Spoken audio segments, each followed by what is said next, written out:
Et là, nous rencontrons Pierre Saint-Jean Baudelaire. Pierre Saint, nous sommes à la 4e édition de Festival Graffiti. 4e édition.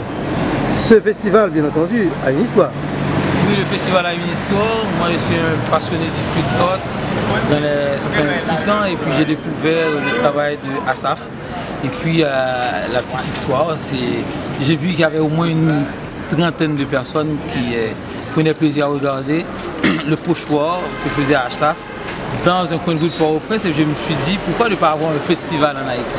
Et comme ça on a lancé timidement le festival à la place Jérémy et puis ainsi de suite à Place Boyer, à Pétionville et dans certaines zones. Et l'année dernière on a décidé d'ouvrir le festival aux artistes internationaux. On a eu la présence de Louis Vallée des États-Unis, on a eu le Doudou Style de la France, on a eu aussi Bieber de la Guadeloupe. Et là derrière nous, nous avons là, c'est un américain, un duo américain qui s'appelle de Kobe Ice et Sarah Pinter, c'est un couple aussi. Ce sont des muralistes, ils n'utilisent pas de bombes, pas de spray, ils utilisent surtout de la peinture. Et ils ont une structure qui s'appelle SPCH, comme tu vois, et ils sont vraiment magnifiques. Quand je les ai invités, ils m'ont demandé une grosse surface, et on a pu avoir cette surface. Et comme on travaille aussi comme sous-thème l'autonomisation de la femme, et même l'entrepreneuriat et la jeunesse, se demande aussi de certains partenaires, comme l'ambassade américaine, l'ambassade du Mexique, l'ambassade de Suisse, l'OIM, l'ambassade de France en Haïti, l'Institut français en Haïti, ODPEP, et bien d'autres structures, des partenaires qui nous ont permis que cette édition ait lieu cette année. Et on a l'heureux privilège d'avoir Cosby Ice et Sarah Pinter à cette édition du festival, et bien nos artistes comme Thomas Linage du Mexique, comme aussi Lydia Viber qui arrive la semaine prochaine. Et elle, c'est une formatrice qui anime une formation en médiation culturelle et guide street art. Bénédicte Pilet est venu pour animer une formation sur devenir guide street art et médiation culturelle.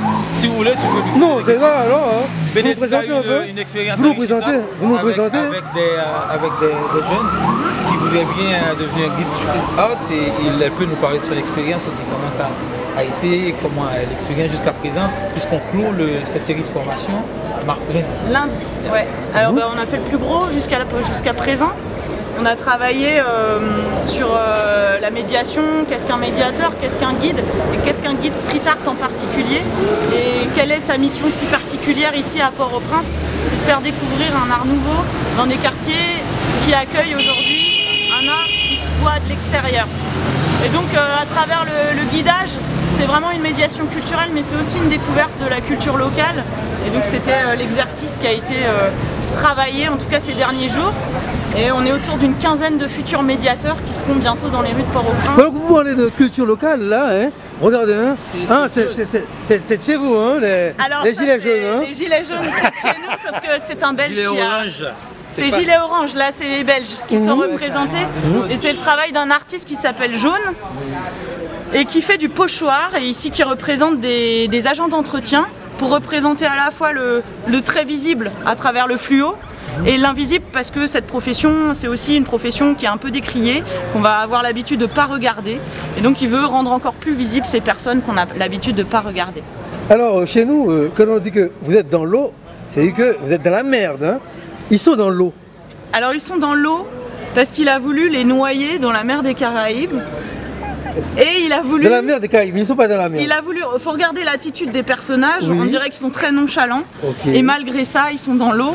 Et donc c'est toute l'ironie de la situation. Même s'ils sont à moitié dans l'eau, ils vont se noyer. Et en même temps, ils sont très à l'aise. Ils boivent leur café, ils fument leurs cigarettes. Et ils prennent leur pause. C'est ça.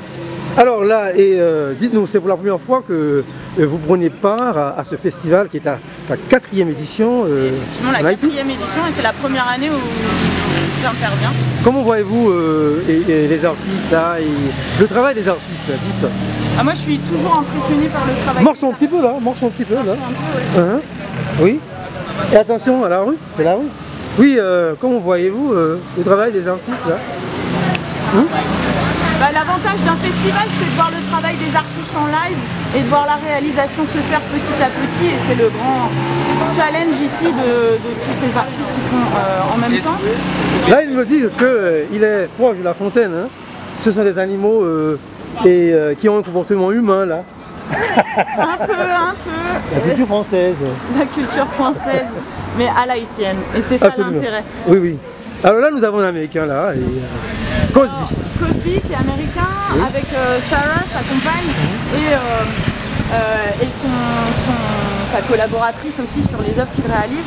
Alors là, ils ont eu la chance de réaliser le dessin du portrait de la fille de Asaph. Asaph est un artiste haïtien. Vous parlez l'anglais? Un petit peu. Alors, et c'est l'occasion hein, de parler un petit peu, de faire parler Cosby. Non, allez, Cosby, vous voulez? Hein? Oui, bien sûr, Cosby. Il est très... Cosby, ça va, hein? Vous posez des questions à Cosby sur son travail. Pourquoi pas? Je vous donne une carte blanche. About your work and how you work on a wall. Do you often do that size of walls? When we're lucky, we get to paint this large. We always enjoy painting bigger. Bigger is a challenge, spatially, to get the proportions correct and to get permission to have such a large wall. So we feel fortunate that we get this huge wall.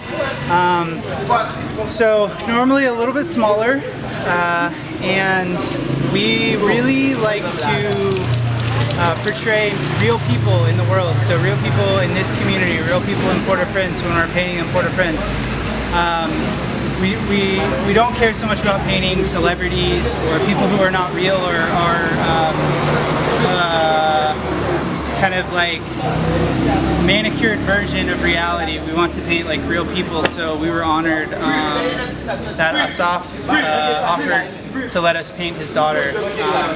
So yeah, we hope that it brings color and energy and inspiration to the people in the neighborhood, and ultimately this piece, in my opinion, kind of reflects the youth of Haiti and the color and vibrancy that the youth of any community can bring to the near future. So, okay. Yeah.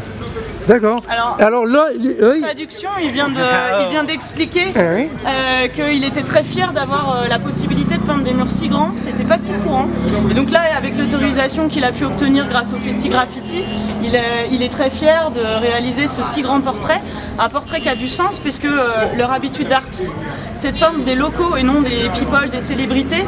Et l'idée, c'est de représenter ici la fille d'Asaph, qui est un artiste local, qui leur a donné la photographie de sa petite fille et l'autorisation de la peindre.